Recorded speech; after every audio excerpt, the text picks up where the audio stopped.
नमस्कार साथियों, BPSC TRE 4.0 के लिए एनसीईआरटी साइंस की क्लास में आपका स्वागत है। आज की क्लास में हम आपके लिए क्लास 10th एनसीईआरटी से अध्याय नंबर 10 मानव नेत्र तथा रंग बिरंगा संसार लेके आए हैं और यहाँ से इस चैप्टर से टीआरई 1 से लेकर टीआरई 3 तक हर बार यहाँ से प्रश्न पूछे गए हैं। सभी लोग लाइक शेयर कर दीजिएगा।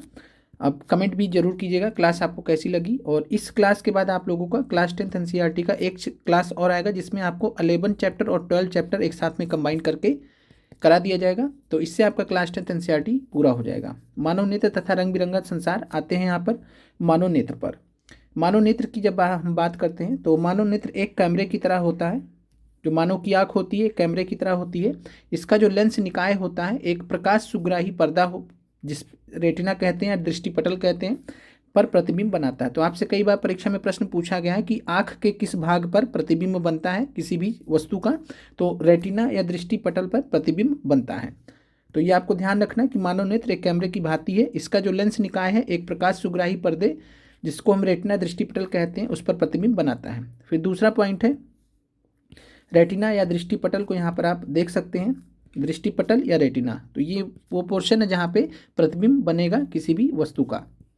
फिर है प्रकाश जो आता है आँख में, नेत्र में, वो कैसे आता है? तो प्रकाश एक पतली झिल्ली से होकर नेत्र में प्रवेश करता है। इस झिल्ली को कॉर्निया या स्वच्छमंडल कहते हैं। तो आपसे परीक्षा में प्रश्न पूछा जा सकता है कि आँख के किस भाग से प्रकाश प्रवेश करता है, तो आपका आंसर हो जाएगा कॉर्निया या स्वच्छमंडल। यहाँ पर आप देख सकते हैं स्वच्छमंडल को, इसी को हम कॉर्निया कहते हैं, कॉर्निया या स्वच्छमंडल। फिर यहाँ पर बात करें तो चित्र 10.1 में दर्शाए अनुसार यह झिल्ली जो कॉर्निया या स्वच्छमंडल होता है नेत्र गोलक के अग्र पृष्ठ पर एक पारदर्शी उभार बनाती है।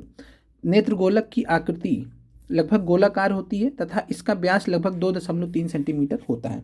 तो ये आपको ध्यान रखना है कि जो नेत्र गोलक होता है, जो आई बॉल होता है, उसका डायमीटर कितना होता है, व्यास कितना होता है, तो 2.3 सेंटीमीटर लगभग। तो लगभग 2.3 सेंटीमीटर जो नेत्र गोलक होता है, आई बॉल होता है, उसका डायमीटर होता है। परीक्षा दृष्टि से बहुत ही महत्वपूर्ण है। साथ में टीआरई 1 में एक प्रश्न पूछा गया था कि एक सामान्य नेत्र लेंस की नाभिक दूरी कितनी होगी। तो एक सामान्य नेत्र लेंस की नाभिक दूरी आपसे पूछा था, तो ये लगभग जो है लगभग 2 सेंटीमीटर होता है, लगभग 2 सेंटीमीटर होता है सामान्य नेत्र लेंस की नाभिक दूरी, focal length of normal eye lens. TRE 1 में सवाल पूछा गया था। और जब आपसे प्रश्न पूछेगा कि जो नेत्र गोलक होता है, तो नेत्र गोलक का जो व्यास होगा वो कितना होगा, तो नेत्र गोलक का या आई बॉल का जो व्यास होगा वो लगभग 2.3 सेंटीमीटर। फिर यहाँ पर बात करें तो कॉर्निया यानी कि स्वच्छमंडल के पीछे एक संरचना होती है जिससे हम परितारिका कहते हैं। परितारिका को आइरिस कहते हैं इंग्लिश में, और कॉर्निया के पीछे यह उपस्थित होता है।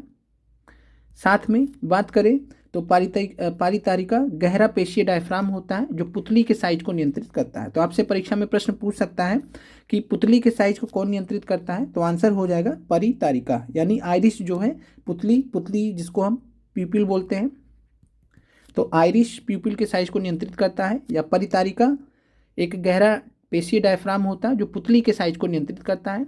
पुतली क्या नियंत्रित करती है, तो पुतली नेत्र में प्रवेश करने वाले प्रकाश की मात्रा को नियंत्रित करती है। तो परीक्षा में आपसे प्रश्न पूछ सकता है कि आंख का कौन सा भाग प्रकाश की मात्रा को नियंत्रित करता है, तो पुतली नेत्र में प्रवेश करने वाले प्रकाश की मात्रा को नियंत्रित करती है। परीक्षा दृष्टि से बहुत ही महत्वपूर्ण है। यहाँ पर एक बार लोकेशन देख लीजिए, पुतली है, परितारिका है। पुतली को प्यूपिल बोलते हैं और परितारिका को आइरिस बोलते हैं। आगे बढ़ते हैं। अभिनेत्र लेंस रेटिना पर किसी वस्तु का उल्टा या वास्तविक प्रतिबिंब बनाता है। तो ये भी आपसे परीक्षा में पूछा जा सकता है कि जो आई लेंस होता है जिसको हम अभिनेत्र लेंस बोल रहे हैं, तो आई लेंस या अभिनेत्र लेंस रेटिना पर किसी वस्तु का, हमने भी देखा कि रेटिना पर प्रतिबिंब बनेगा, तो कैसा बनेगा किसी वस्तु का, तो उल्टा तथा वास्तविक प्रतिबिंब बनेगा। इसको रट लीजिए, याद कर लीजिए, परीक्षा में प्रश्न पूछा जा सकता है। रेटिना के बारे में यहाँ बताया गया कि कोमल सूक्ष्म झिल्ली होती है जिसमें बहुत सारी संख्या में प्रकाश सुग्राही कोशिकाएं होती हैं और ये जो प्रकाश सुग्राही कोशिकाएं होती हैं लाइट सेंसिटिव सेल्स होते हैं, और ये प्रदीप्त होने पर प्रकाश सुग्राही कोशिकाएं सक्रिय हो जाती हैं, विद्युत सिग्नल उत्पन्न करती हैं। ये सिग्नल दृक् तंत्रिकाओं द्वारा मस्तिष्क तक पहुंचा दिए जाते हैं। मस्तिष्क इन सिग्नलों की व्याख्या करता है, अंततः इस सूचना को संसाधित करता है, जिससे हम कोई भी वस्तु जैसी है वैसा देख पाते हैं। तो ये आपको यहाँ पर क्लियर हो गया होगा। एक बार हम रिवाइज करा दे रहे हैं। तो सबसे पहला चीज़ है कि प्रतिबिंब कहाँ पे बनेगा किसी वस्तु का, तो रेटिना या दृष्टि पटल पर। साथ में प्रकाश एक पतली झिल्ली से होकर नेत्र में प्रवेश करेगा, इस झिल्ली को कॉर्निया या स्वच्छमंडल कहेंगे। फिर नेत्र गोलक की जो व्यास है वो 2.3 सेंटीमीटर है। फिर कॉर्निया के पीछे एक संरचना है जिसको परितारिका कहते हैं, और परितारिका गहरा पेशी डायफ्राम होता है जो पुतली के साइज को नियंत्रित करता है। पुतली किसके साइज को किस चीज़ को नियंत्रित करती है, तो पुतली नेत्र में प्रवेश करने वाले प्रकाश की मात्रा को नियंत्रित करती है। फिर अभिनेत्र लेंस रेटिना पर किसी वस्तु का उल्टा तथा वास्तविक प्रतिबिंब बनाता है। रेटिना एक कोमल सूक्ष्म झिल्ली होती है जिसमें बृहद संख्या में प्रकाश सुग्राही कोशिकाएं होती हैं। प्रदीप्त होने पर ये प्रकाश सुग्राही कोशिकाएं सक्रिय हो जाती हैं। यहाँ पर आपको एक चीज़ और भी ध्यान रखना, TRE 3.0 में प्रश्न पूछा गया था पश्चमाभी पेशियों से, इंग्लिश में बोलते हैं सीलियरी मसल्स। हमने आपको कई बार ये चीज़ समझाया है कि जब आप परीक्षा की तैयारी कर रहे हो तो हमेशा आपको इंग्लिश टर्मिनोलॉजी याद रखना है। इस बार क्या हुआ था, TRE 3 एग्जाम में प्रश्न पूछा गया, वहाँ विकल्प में पश्चमाभी पेशियाँ दिया ही नहीं गया, क्या दिया गया था, सीलियरी मसल्स। तो जो अभ्यर्थी इंग्लिश टर्मिनोलॉजी छोड़ के जाएगा, मिस करके जाएगा, तो परीक्षा में आपसे चूक भी हो सकता है, गलती भी हो सकता है। और ये हम आपको एकदम से प्रत्यक्ष उदाहरण बता रहे हैं कि कैसे एग्जामिनर जो है इंग्लिश के टर्म्स यूज करता है, क्योंकि ज़्यादातर जो पेपर बनाने वाले होते हैं, प्रश्न पत्र तैयार करने वाले होते हैं, जनरली वो इंग्लिश में ही टर्मिनोलॉजीज़ को रखते हैं, तो उनके लिए आसान रहता है, तो इस वजह से ये ऐसा होता है। तो आप लोग इस चीज़ को ध्यान रखिएगा। कहने का मतलब आपको पता होना चाहिए कि रेटिना को ही हम दृष्टिपटल कहते हैं। आपको पता होगा कि परीक्षा में जब भी आप प्रश्न देखते तो कहीं भी दृष्टिपटल नहीं दिखता। BPSC जब भी प्रश्न आपसे पूछता वहाँ ऐसे रेटिना लिखा रहता है, हिंदी में, इंग्लिश को हिंदी में एज इट इज़ लिख दिया जाता। तो ये चीज़ आपको क्लियर होनी चाहिए कि जब हम आपसे बोले कि इंग्लिश के शब्दों को भी याद रखना, तो जरूर याद रखना। इसीलिए हम आपको बता भी देते हैं कि आपको दिक्कत ना हो एग्जाम में। तो पश्चमाभी पेशियाँ सीलियरी मसल्स हैं, आगे इनका काम देखेंगे। दृष्टिपटल रेटिना हो गया, आगे बढ़ते हैं। समंजन क्षमता, पावर ऑफ एकोमोडेशन। तो पावर ऑफ एकोमोडेशन क्या होता है, तो इसके बारे में समझने से पहले जो अभिनेत्र लेंस होता है, यानी जो आई लेंस होता है, वो रेशेदार जेलीव्रत पदार्थ का बना होता है। तो जेली लाइक मटेरियल होता है। तो जो अभिनेत्र लेंस होता है, आई लेंस होता है हमारी आंखों का, वो रेशेदार जेलीव्रत पदार्थ का, जेली लाइक पदार्थ का बना होता है। इसकी वक्रता में कुछ सीमाओं तक पश्चमाभी पेशियों द्वारा रूपांतरण किया जा सकता है। तो आपसे प्रश्न पूछा जा सकता है कि अभिनेत्र लेंस की वक्रता में कुछ सीमाओं तक किसके द्वारा रूपांतरण किया जा सकता है, तो पश्चमाभी पेशियों के द्वारा कर्वेचर को चेंज किया जा सकता है आई लेंस के। फिर अभिनेत्र लेंस की वक्रता में परिवर्तन होने पर इसकी फोकस दूरी भी परिवर्तित हो जाती है। फिर है समंजन, किसको कहते हैं, तो अभिनेत्र लेंस की वह क्षमता जिसके द्वारा वह अपनी फोकस दूरी को समायोजित कर पाता है, समंजन कहलाती है। तो एकोमोडेशन कहते किसको है, तो अभिनेत्र लेंस की क्षमता आई लेंस की क्षमता होती जिसके कारण वो अपनी फोकस दूरी को समायोजित कर पाता है, इसी को हम समंजन कहते हैं। फिर परीक्षा दृष्टि से महत्वपूर्ण तथ्य कि किसी वस्तु को आराम से सुस्पष्ट देखने के लिए नेत्र को कम से कम कितना दूर रखना चाहिए उस वस्तु से, तो 25 सेंटीमीटर दूर। और यहाँ से हम स्पष्ट देख सकते हैं। इसको सुस्पष्ट दर्शन की अल्पतम दूरी भी कहते हैं। इसे नेत्र का निकट बिंदु भी कहते हैं। इंग्लिश में इसको हम क्या कहते हैं, least distance of distant vision. और यहाँ पे सामान्य दृष्टि के तरुण वयस्क के लिए निकट बिंदु की आँख से दूरी लगभग 25 सेंटीमीटर होती है। दूरतम बिंदु की बात करें, ये तो आपका निकटतम बिंदु हो गया 25 सेंटीमीटर। दूरतम बिंदु जिस तक कोई नेत्र वस्तु को सुस्पष्ट देख सकता है, तो नेत्र का दूर बिंदु फार पॉइंट कहते हैं। सामान्य नेत्र के लिए यह अनंत दूरी पर होता है। इस प्रकार आप नोट कर सकते हैं कि सामान्य नेत्र 25 सेंटीमीटर से अनंत दूरी तक रखी सभी वस्तुओं को सुस्पष्ट देख सकता है। तो क्लियर कट देखने के लिए जो हमारे आँख का जो एक रेंज है वो कितना है, तो कम से कम 25 सेंटीमीटर, और मैक्सिमम कितना है, तो अनंत तक देख सकते हैं। जैसे आपको एक बड़े से टावर पे खड़ा कर दिया जाए, वहाँ से आप देखिएगा तो आप बहुत दूर तक देख पाएंगे, उसका कोई अंदाज़ा आपको नहीं रहेगा कि आप कितने किलोमीटर तक देख पा रहे हैं। अगर मतलब सब कुछ आसमान साफ है तो आप मतलब बहुत दूर तक देख सकते हैं, ये चीज़ है। अब आगे बढ़ते हैं।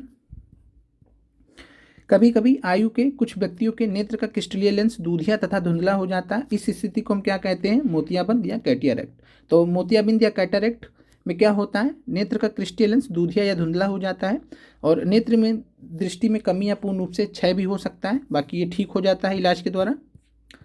अब आते हैं दृष्टि दोष तथा उनका संशोधन। दृष्टि दोष के बारे में बात करें तो कभी कभी जो नेत्र होते हैं अपनी समंजन क्षमता खो देते हैं, एकोमोडेशन की जो पावर है उसको खो देते हैं।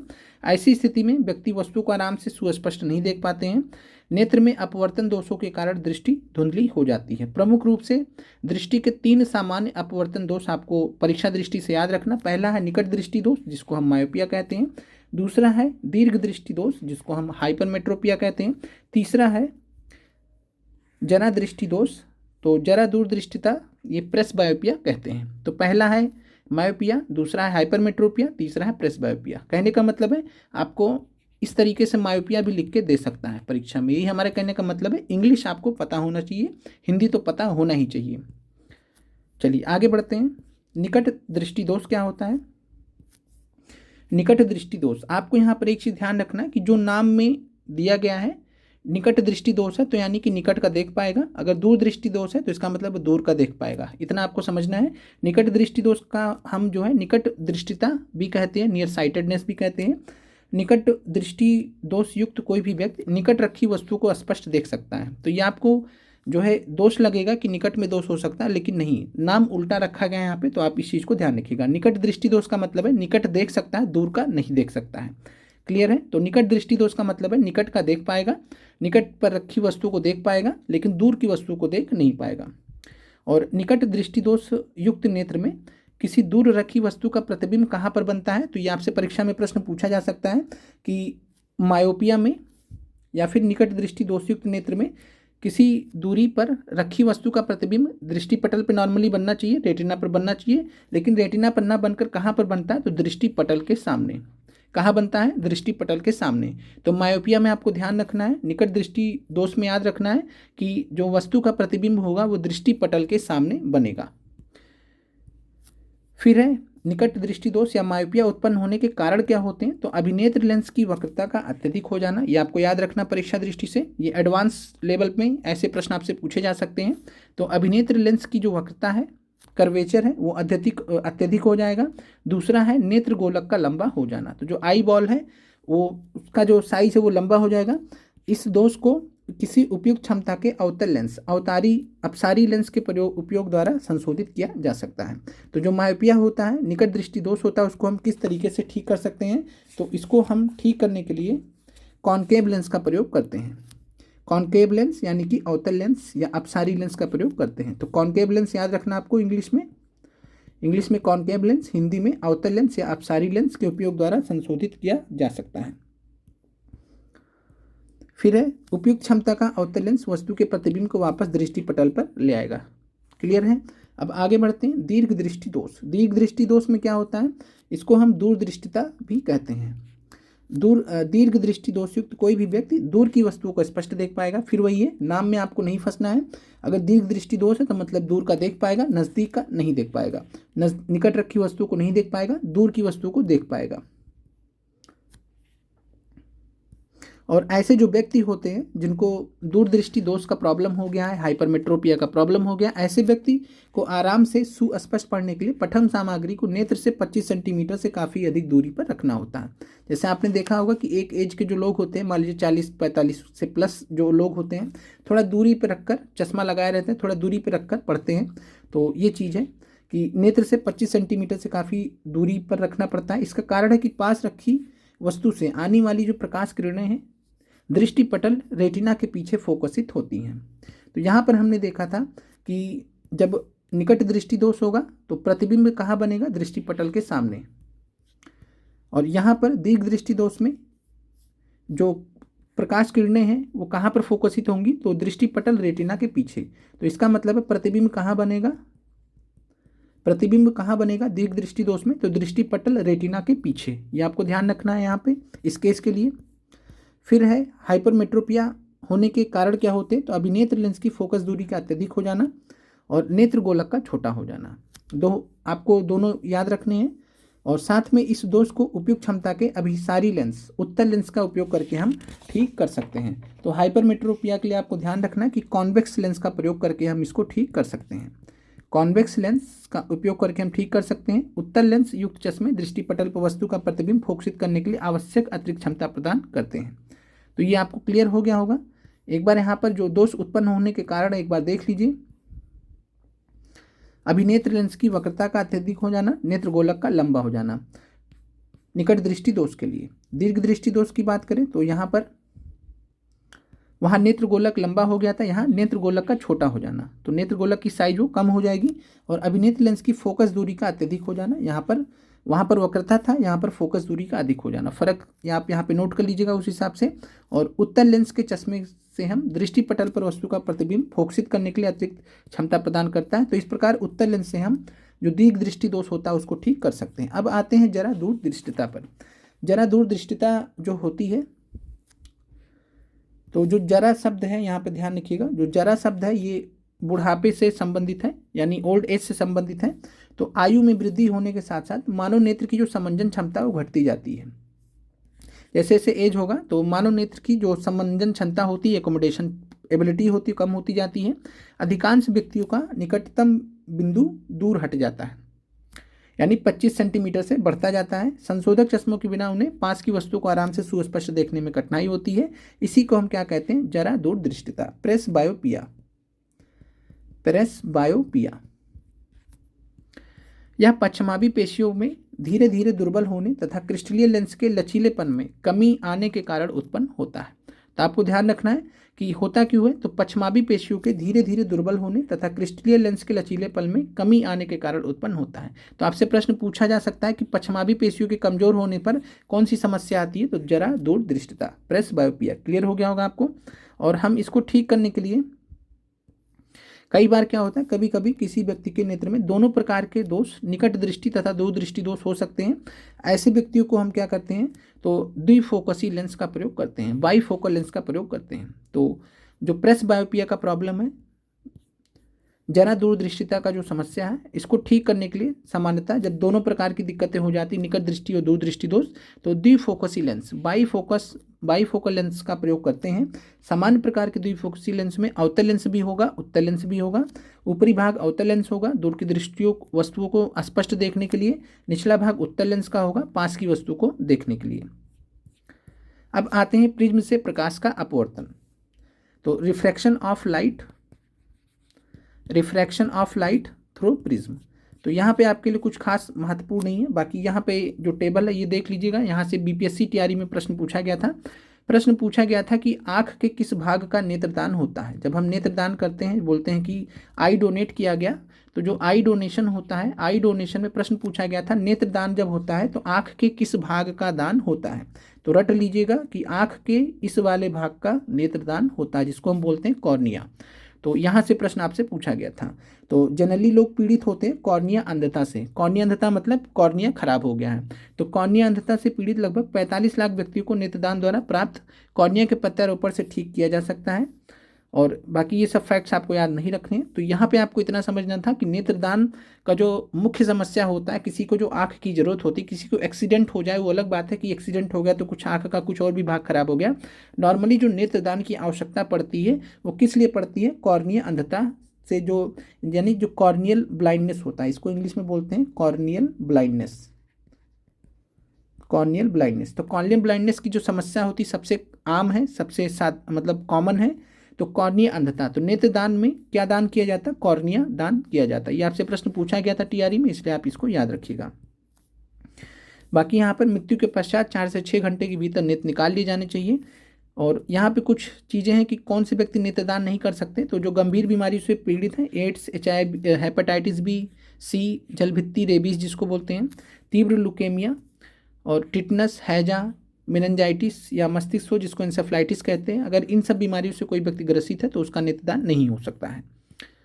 और यहाँ पर बताया गया है कि नेत्रों का जो एक युगल होता है कॉर्निया अंधता से पीड़ित 4 व्यक्तियों तक को दृष्टि प्रदान कर सकता है।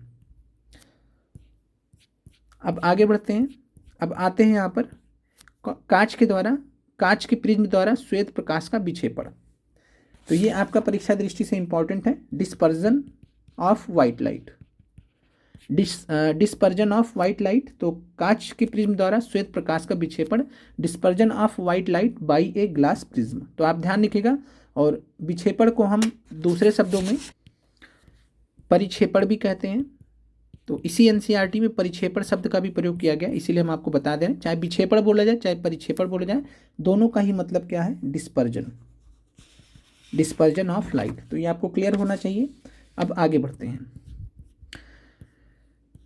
प्रिज्म में होता क्या है, तो प्रिज्म की जो खास बात होती है, प्रिज्म जो है आपतित श्वेत प्रकाश को, जो वाइट कलर होता है, तो वाइट लाइट होता है, तो आपतित श्वेत प्रकाश को रंगों की पट्टी में विभक्त कर देता है। और ये आप सभी को मालूम है कि 7 रंगों में विभक्त करता है। वो रंग कौन कौन से हैं, तो B for violet, I for indigo, B for blue, G for green, Y for yellow, O for orange और आर फॉर रेड। इसको हम बोलते हैं विबग्योर, विबग्योर। और इसमें 7 रंग होते हैं, बी से स्टार्ट होगा, आर पे ख़त्म होगा। यहाँ पर आप लोग जो है देख लीजिए। और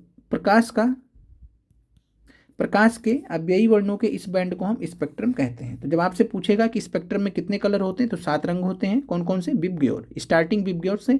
और पूछेगा कि टर्मिनल कलर कौन से होते हैं, तो टर्मिनल कलर का मतलब होता है कि दोनों सिरे पर जो है तो है, एक सिरे पर बी है, दूसरे सिरे पर आर है। तो टर्मिनल बैंड पे कौन से कलर होते हैं, तो बी और आर, ये आप ध्यान रखिएगा, यानी एक छोर और अंतिम छोर।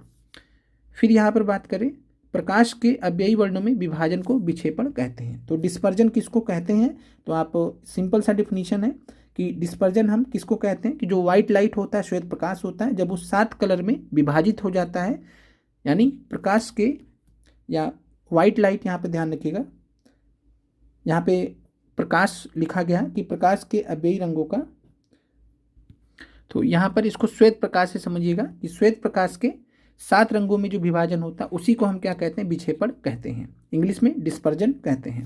और श्वेत प्रकाश प्रिज्म द्वारा इसके 7 अव्ययी वर्णों में विक्षेपित हो जाता है, वही चीज़ यहाँ पर लिखी गई है। तो प्रकाश के अव्ययी वर्णों में विभाजन को विक्षेपण कहते हैं। और प्रकाश से आप सूर्य के प्रकाश को भी समझ सकते हैं, सूर्य का प्रकाश भी अभी हम आगे देखेंगे। और साथ में श्वेत प्रकाश प्रिज्म द्वारा 7 अव्ययी वर्णों में विक्षेपित हो जाता है, 7 रंगों में विभाजित हो जाता है। लाल प्रकाश सबसे कम झुकता है, बैगनी सबसे अधिक झुकता है। तो ये आप याद रखिएगा, लाल प्रकाश सबसे कम झुकता है, बैगनी सबसे अधिक झुकता है। परीक्षा में बहुत बार पूछा गया है। फिगर आप देख लीजिए, कांच के प्रिज्म द्वारा श्वेत प्रकाश का विक्षेपण। यहाँ पर आप देखेंगे तो श्वेत प्रकाश यहाँ पर पड़ रहा है, श्वेत प्रकाश यहाँ पे पड़ रहा है। और जो सबसे यहाँ पर ज़्यादा विक्षेपण यहाँ पे देखेंगे एक एंगल के हिसाब से, तो सबसे ज़्यादा जो विक्षेपण हो रहा है वो वायलेट का हो रहा है, बैगनी का सबसे ज़्यादा विक्षेपण हो रहा है। और साथ में आप यहाँ पर देखेंगे ये सीधा जाना चाहिए था, इस प्रकार से यहाँ सीधा जाना चाहिए था। और यहाँ पर देखेंगे आप रेड का, तो रेड का आप देख पा रहे हैं कि सबसे कम विचलन किसका हुआ, रेड का हुआ। और यहाँ पर सबसे ज़्यादा, यानी सबसे ज़्यादा जो नीचे गया है, यानी कि सबसे ज़्यादा जो झुका है वो कौन सा कलर है, तो वायलेट है। और सबसे कम कौन झुका है, तो रेड है। तो वही चीज़ है यहाँ पर कि सबसे कम झुकता है लाल प्रकाश और बैगनी सबसे अधिक झुकता है। एक चीज़ और भी यहाँ पर ध्यान रखना आपको कि वायलेट का जो फ्रीक्वेंसी होता है, जो वेवलेंथ होता है, पहला चीज़ तो तरंग दैर्घ्य जो होता है, तरंग दैर्घ्य जो होता है वो सबसे कम होता है। और जो रेड लाल प्रकाश होता है उसका तरंग दैर्घ्य सबसे ज़्यादा होता है,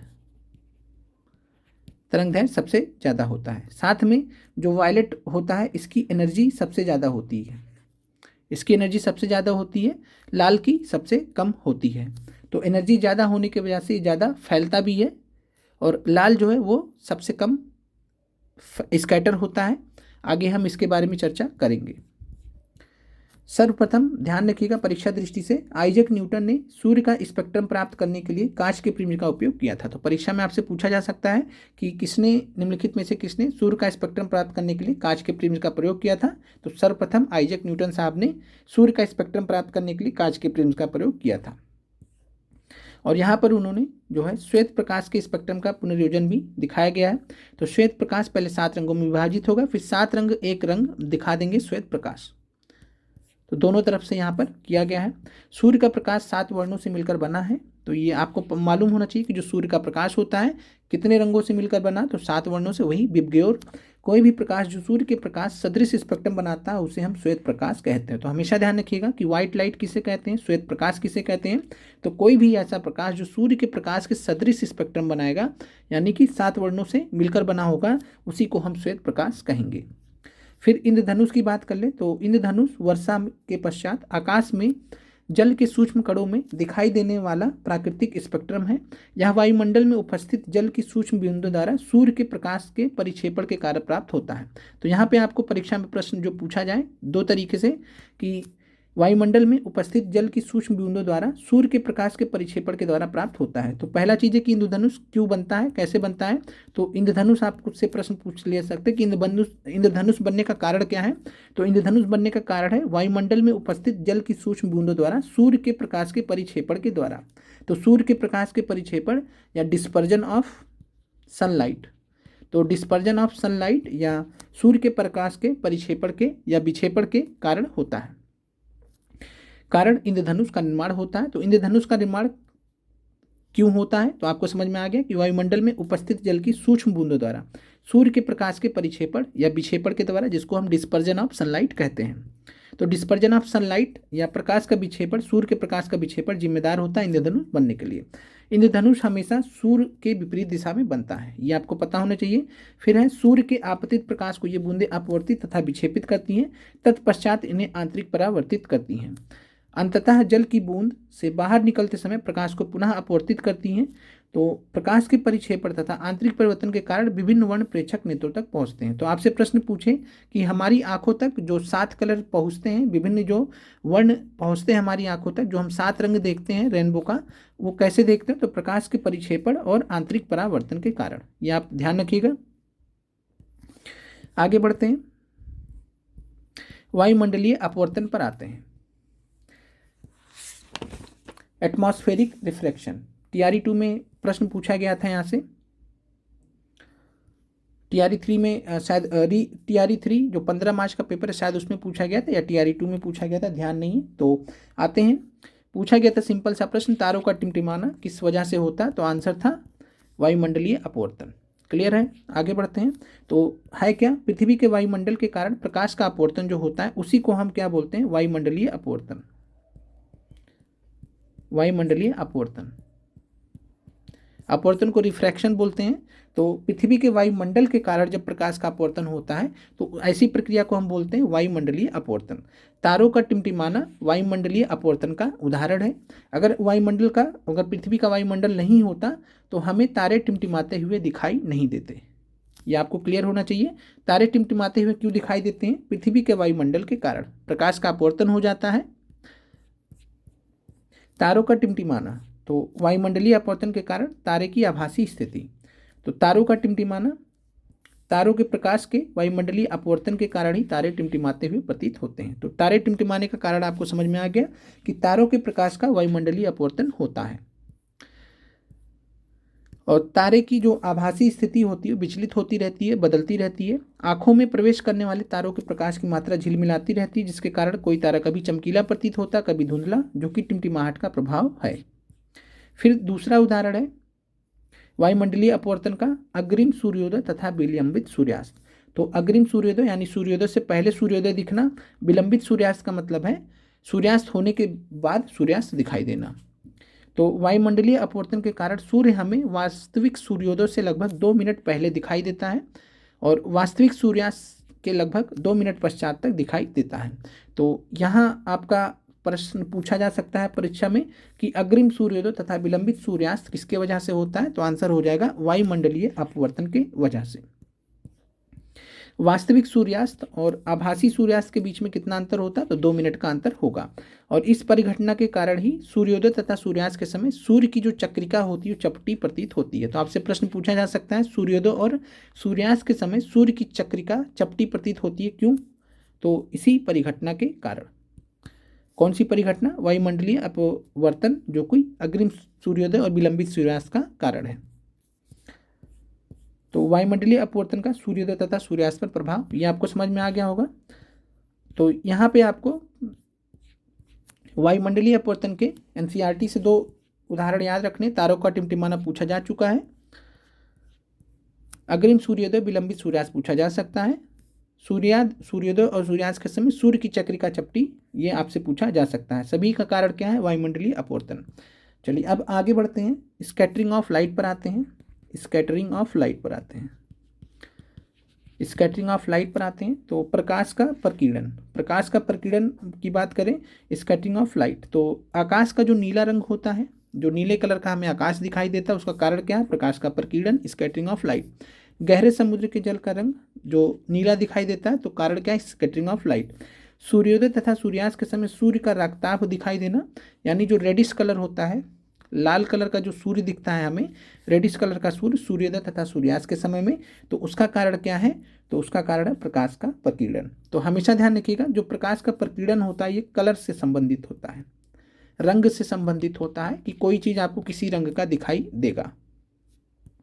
वहीं पे जो वायुमंडलीय अपवर्तन होता है, इससे आपको जो है एक्चुअल में जो चीज़ें हो रही होंगी वो चीज़ नहीं दिखेगी, कुछ और दिखेगा। जैसे यहाँ पर जब सूर्योदय से लगभग 2 मिनट पहले सूर्योदय दिखाई दिया, सूर्यास्त के लगभग 2 मिनट बाद सूर्यास्त दिखाई दे रहा है, तो ये चीज़ें इस तरीके से होती हैं। तो वायुमंडलीय अपवर्तन, वास्तव में तारे टिमटिमा नहीं रहे होते, लेकिन हमें टिमटिमाते हुए दिखाई देते हैं।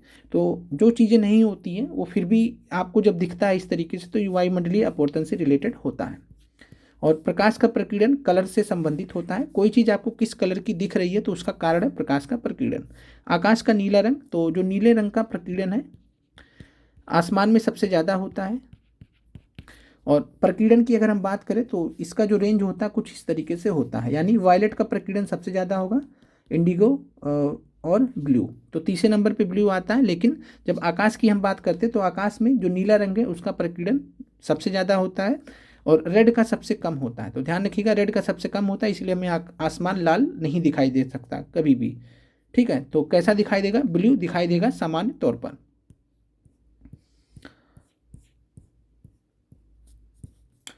बाकी आप कमेंट करके बताइएगा कि वायलेट क्यों नहीं दिख सकता।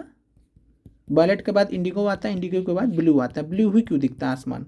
तो ये आप कमेंट करके बताइएगा वायलेट क्यों नहीं दिखता है। चलिए अब आते हैं टिंडल प्रभाव पर। टिंडल प्रभाव क्या होता है? तो टिंडल प्रभाव कोलाइडी कणों द्वारा प्रकाश के प्रकीर्णन की परिघटना टिंडल प्रभाव उत्पन्न करती है। तो स्कैटरिंग ऑफ लाइट, जब कोलाइडल पार्टिकल्स के द्वारा स्कैटरिंग ऑफ लाइट होगा, कोलाइडल पार्टिकल्स के द्वारा प्रकाश का प्रकीर्णन होगा, तो उसको हम टिंडल प्रभाव कहते हैं। एग्जाम्पल के तौर पे जब धुएं से भरे कोई कमरा हो, उसमें कोई एक छिद्र हो, उससे पतला प्रकाश पुंज, किरण पुंज जब प्रवेश करेगा, तो उस समय हम टिंडल प्रभाव को देख सकते हैं। प्रकाश का प्रकीर्णन कणों को दृश्य बनाता है, जिसमें हमें जो कण रहेंगे वो दिखाई पड़ते हैं। आपने देखा होगा कि कई बार एकदम से जब अंधेरा हो, और अंधेरा होने पर अचानक से कहीं से रोशनी आती है, तो सूर्य की जो किरणें होती हैं जब अंदर प्रवेश करती हैं, तो वहाँ पे आप देख सकते हैं कि जो कण होते हैं वो दृश्य मतलब जो कणों का दृश्य होता है हमें दिखता है, कण आप पार्टिकल्स को देख पाते हैं, कई बार ऐसा होता है। और जब किसी घने जंगल के बितान में से सूर्य का प्रकाश गुजरता है तो टिंडल प्रभाव को देखा जा सकता है। तो टिंडल प्रभाव का आपसे उदाहरण पूछा जा सकता है। तो टिंडल प्रभाव पहला है आपका कि धुएं से भरा कोई कमरा हो, उसमें सूक्ष्म छिद्र से पतला प्रकाश किरणपुंज प्रवेश करेगा, तो हम टिंडल प्रभाव को देख सकते हैं। दूसरा है किसी घने जंगल के बितान कैनोपी से सूर्य का प्रकाश गुजरेगा, तो टिंडल प्रभाव को देखा जा सकता है। फिर यहाँ पर बढ़ते हैं, स्वच्छ आकाश का रंग नीला क्यों होता है? तो यहाँ पर बात करें तो लाल वर्ण के प्रकाश की तरंगदैर्घ्य नीले प्रकाश की अपेक्षा 1.8 गुनी है। तो लाल वर्ण का जो प्रकाश का तरंगदैर्घ्य होता है वो नीले प्रकाश की अपेक्षा 1.8 होता है, गुना होता है। सूर्य का प्रकाश वायुमंडल से गुजरता है, वायु के सूक्ष्म कण लाल रंग की अपेक्षा नीले रंग यानी छोटी तरंगदैर्घ्य उसको अधिक प्रबलता से प्रकीर्णित करते हैं। प्रकीर्णित हुआ नीला प्रकाश हमारे नेत्रों में प्रवेश करता है यदि पृथ्वी पर वायुमंडल नहीं होता। तो यहाँ तक आप क्लियर हो गया कि सूर्य का प्रकाश वायुमंडल से गुजरता है, वायु के सूक्ष्म कण लाल रंग की अपेक्षा नीले रंग छोटी तरंगदैर्घ्य को अधिक प्रबलता से प्रकीर्ण करते हैं, और प्रकीर्ण होता हुआ जो नीला प्रकाश हमारे नेत्रों में प्रवेश करता है, तो नीला जो रंग है उस प्रकीर्णित ज़्यादा होता है औरों के मुकाबले या लाल के मुकाबले। तो इसलिए जो हमें ओवरऑल जो स्काई दिखता है, आसमान का जो कलर दिखता है वो कैसा दिखता है? नीला दिखाई देता है। अब मान लीजिए कि पृथ्वी पर वायुमंडल नहीं होता और तब कोई प्रकीर्णन भी नहीं हो पाता, तब आकाश हमें काला प्रतीत होता। और अत्यधिक ऊंचाई पर जो उड़ते हुए यात्री होते हैं उनको आकाश कैसा दिखाई देता है? तो उनको आकाश काला दिखाई देता है। फिर यहाँ पर बात करें खतरे के जो संकेत होते हैं, सिग्नल होते हैं, वहाँ पर लाल रंग का यूज़ किया जाता है। क्यों? क्योंकि लाल रंग जो है कोहरे या धुएं से सबसे कम प्रकीर्ण होता है। लाल रंग हमें बहुत दूर से दिखाई भी दे जाएगा, तो इसलिए लाल रंग का हम यूज़ करते हैं। मान लीजिए कोई गाड़ी जा रही है, ट्रक जा रहा है, ट्रक पे सरिया लदा हुआ है, आपने देखा भी होगा सरिया, तो उस पर आपने देखा होगा लाल कपड़ा डाल देते हैं कि जो पीछे गाड़ी वाड़ी वाले आ रहे हैं वो देख पाए। कारण क्या है कि लाल कलर जो है वो कम प्रकीर्ण होता है, दूर से भी दिख जाता है। तो लाल कलर कम प्रकीर्ण होता है, इसलिए इसको हम खतरे के संकेत सिग्नल में प्रयोग करते हैं, और दूर से देखने पर भी लाल रंग ही दिखलाई देता है। तो आपको क्लियर हो गया होगा।